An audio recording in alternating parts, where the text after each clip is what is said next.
정도는 정기 연재건이 항상 그래도 5,000부를 1년 동안 판다고 생각을 했을 때 진짜 글이라는 영역은 재능보다는 노력이 중요한 영역이라고 저는 확실하게 말할 수 있어요.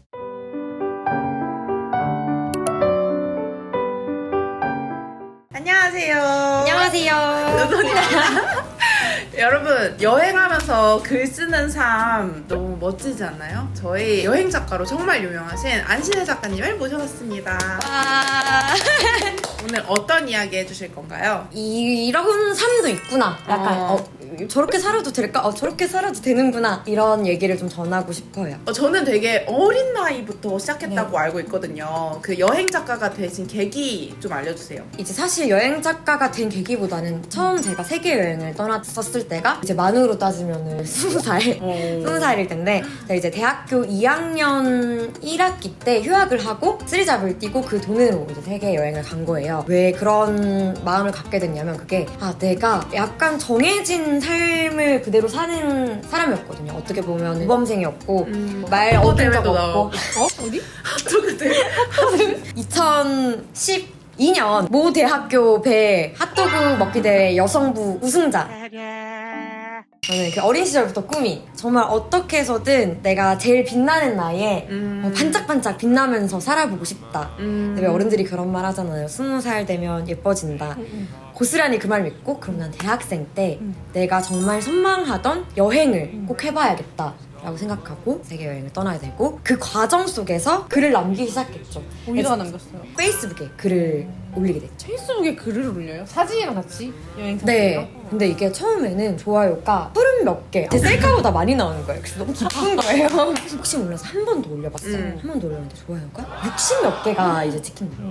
두 배. 구독자가 늘어나니까 이제 막 피가 막 뜨거운 피가 네. 이렇게. 근데 이제 이게 작가로서의 피가 절대 아니라 나 관심 받는 거 좋아하구나. 나 관심종자의 피가 흐르는구나. 관심 받는 거 되게 짜릿한 일이구나 라고 해서 제 글들을 여행 카페들의 제 에세이를 연재하면서 제 페이스북 링크를 남기고 저를 추가하시면은 빨리 글을 읽을 수 있다고 그렇게 된 게 시초였죠. 계속 이제 밤마다 나중에는 이게 사람들이 좋아할 만한 글이 뭔지 알겠더라고. 사람들이 생각보다 짧은 글을 좋아하는구나. 그리고 예쁜 사진을 좋아하는구나. 이런 거를 알게 되면서 점점 콘텐츠 크리에이터의 길을 이제 하게 되었고 여행에 관한 정보 사람들이 너무 물어보는 거예요. 비행기값 어떻게 그렇게 싸게 샀어요? 다들 궁금해하시길래 내가 알려줘야겠다고 그 당시에 유명하지 않던 그 스카이스캐너로 표 싸게 사는 법 올렸는데 그 담당자님 그분이 그거를 이제 발견을 하신 거예요. 공유되고 그래서 저를 이제 광고 모델로 처음 들어온 광고였죠. 그래서 우물은 스스로 파야 되는구나 싶어서 그 당시에 제가 잘 나온 인사이트 같은 것들을 여기저기 캡처해가지고 포트폴리오로 만들어서 여러 군데에 막 돌렸었던 기억이 어린 시절에 있네요. 그러면은 글로 먹고 사는 거는 누구나 가능할까요? 저는 불가능하다고 생각합니다. 네. 솔직하고 좋네요. 아니에요. 어떤 꿈을 괜히 어떤 꿈을 아니요. 그게 아니라 나무나 가능한 거지만 누구나 하진 못한다 라고 생각해요. 사실 왜요? 굉장히 이제 이게 끈기와 인내심 작가들이 말하기를 책 한 권을 남는 게 거의 출산의 고통과 맞먹는다고 말하는 분들도 있을 정도로 어떤 분이에요? 3년째 임대하고 있어요, 책을. 그래서 저는 그런 끈기가 없으면 진짜 불가능한 장르라고 생각하거든요. 사실 정말 재능이 있는 친구보다는 매일매일 글을 쓰는 친구가 결국 출판 계약까지 하고 글 쓰고 꾸준히 하는 사람은 누구나 할 수 있다라고 생각합니다. 어쨌든 글로 사는 삶을 시작한 게 이제 20대 세계여행을 가면서잖아요. 네. 근데 그 세계여행을 갈 때 돈이 있어야 되잖아요. 네. 그거는 얼마로 시작했고 어떻게 보셨어요? 저는 세계 여행을 갈 때 되게 적은 돈을 가지고 갔어요. 7개월을 일했거든요. 네. 그 7개월을 일하고 8시부터 5시까지 은행에서 모 은행 골드클럽에서 유자차 타드리는 일을 하고 유자차를 다 타고 나면 이제 카페로 출근해서 자정까지 주말에는 제가 20살 때부터 이제 베이비시터를 했는데 네. 쓰리잡을 뛰면서 돈을 모았더니 돈이 꽤 네. 모이더라고요. 근데 그 당시에 이제 저희 어머니께서 갑상선암을 앓고 계셨는데 굉장히 이제 집에 돈 들어갈 일이 많아가지고 생계비랑 어머니한테 드리는 돈이랑 다 제하다 보니까 그 돈밖에 안 남은 거예요. 350만 원. 350만 원으로 일하고 해서 나는 길게 여행 못할 것 같아 때라고 생각을 했는데 이거를 못 가버리면은 진짜 인생이 반짝이지 않을 앞으로는 거야. 이 길은 두 번 다시는 이런 기회는 찾아오지 않을까. 1년 정도 쉴 수 있는. 안 되겠다 해서 그때 당시에 여행 싸게 한 작가님들한테 메일 보내고 그래서 실제로 배낭여행 싸게 이런 책에 저자님 만나주셔서 카우치 서핑 이런 꿀팁들로 유럽 여행 제가 40만 원 썼거든요. 한 달 내내. 그래서 이런 식으로 경비를 절감하는 방법을 싹 다 이제 공부한 후에 적은 돈으로 홀홀홀 떠나게 됐죠. 첫 책의 그런 규모와 어느 정도 글로 번 수입에 대해서 좀 이야기해 주실 수 있나요? 저는 그 정기적인 기고감들이 항상 있어가지고 일단 한 그래도 100, 200 정도는 정기 연재건이 항상 나가고 있고 수입으로만 말하니까 좀 그렇네요. 사람이 되게 세속적으로 보이고 여긴 그랬잖아요. 세속적인 채널. 일단 첫 책이 제가 14세를 찍었어요. 두 몇만 번째 부가 팔린 책도 거예요? 꽤 많이 팔리고 세 번째 책도 1세당 이제 5,000부를 이제 5,000부.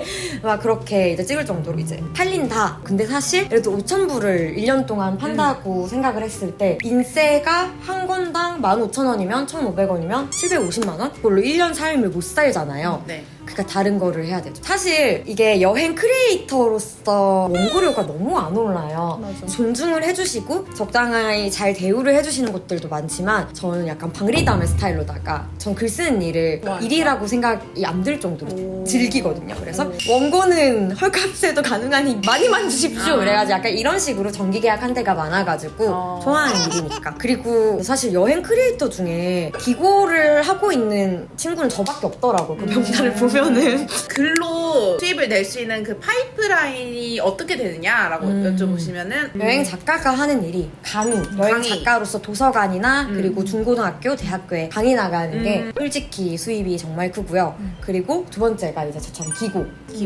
저는 이걸 정말 좋아하기 때문에 하는 거고 여행 작가로서 글쓰기 강의도 많이 들어오더라고요. 그래서 글쓰기 클래스 같은 거를 약간 하기도 하고 책 수입. 수익이 가장 많은 순서부터 이렇게 이야기해 주실 수 있나요? 첫 번째 강의.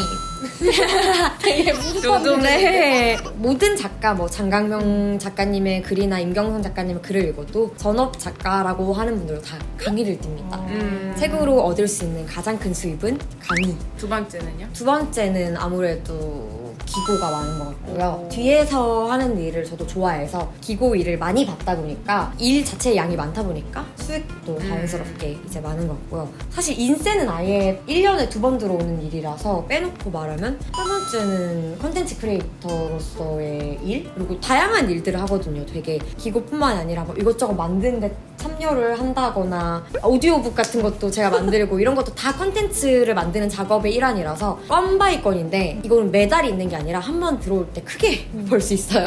그런 것도 있고 이제 인스타그램 네 번째. 인스타그램으로서 여행을 다니고 광고로 여행지 소개해주고 뭐 여러 지자체나 관광청을 통해서 여행지를 소개해주고 여행 작가가 되는 법을 알려주세요라고 하면 어떻게 이야기해 주실 수 있나요? 제일 처음에 해야 되는 거. 무조건 기록하는 거죠. 기록하는 습관. 네, 제가 항상 그 말을 하는 것 중에 여행 에세이 수업 가서도 항상 글쓰기 수업에서도 하는 네. 말이 진짜 계속 꾸준히 쓰는 거 말고는 답이 없어요. 왜냐면 똥글을 쓰던 사람도 6개월만 꾸준히 쓰면요 보통 글이 되고 그거를 몇 년을 쓰면요 꽤나 전문가에 가까워진다는 말이에요. 그래서 진짜 글이라는 영역은 재능보다는 노력이 중요한 영역이라고 저는 확실하게 말할 수 있어요. 제 숱한 이제 수강생들을 보면서 느끼는 게 그래서 무조건 꾸준히 쓰기. 그럼 추후 작가님의 이제 활동이나 계획이 궁금한데요. 어떻게 되시나요? 사실 어떠한 일에 있어서 제가 이 직업으로 어떻게 따지면 안정적인 수입과 안정적인 일거리들을 그리고 좋아하는 일을 하는데 저는 약간 도전하는 거를 좀 더 좋아하는 편 같아요. 저는 동화 작가가 되고 싶어서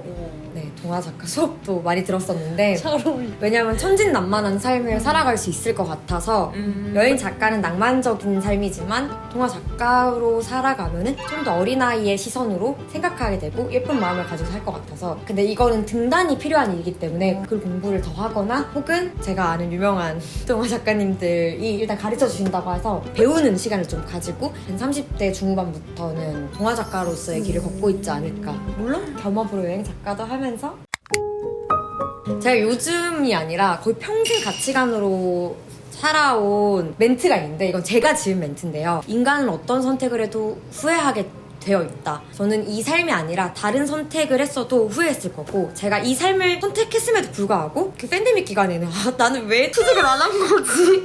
이런 생각으로 후회를 할 때가 당연히 있어요. 근데 어차피 인간은 후회하는 종족인 거 그러면 난 좀 가슴 뛰는 일을 하면 안 될까? 라는 생각이 들어서 저 이런 걸 결정을 할 때 사람들이 저한테 물어보잖아요. 저 뭐 할까? 이거 할까? A 할까요? B 할까요? 님은 어차피 둘 다 후회하게 되어 있어요. 그러니까 조금 더 두근거리는 걸 하세요. 그래서 저는 조금 더 많은 사람들이 두근거리는 삶을 살았으면 좋겠습니다. 진짜 오늘 모신 저희 안신혜 작가님이 저희 이 컨텐츠 취지 있잖아요. 좋아하는 일을 하다가 몸에 살이가 난 분들 너무 좋아하는 일로 지금 그 직업을 하고 있는 분을 모셔봐서 이야기 들어서 너무 감사한 시간이었습니다. 네, 이제 끝내고 다음 영상은 알고 봤더니 왕큰손. 작가님께서 왕큰손이시더라고요. 그래서 돈 얘기도 같이 한번 해보도록 할 테니까 다음 영상 기대해주세요. 네, 관심 있으시면 신혜 작가님 인스타그램도 더 들어가서 여행 이야기 많이 봐주시고 네. 무료로 배포하는 뉴스레터 네 공짜! 뉴스레터로 글도 많이 한번 받아보시기 바랍니다. 안녕. 안녕.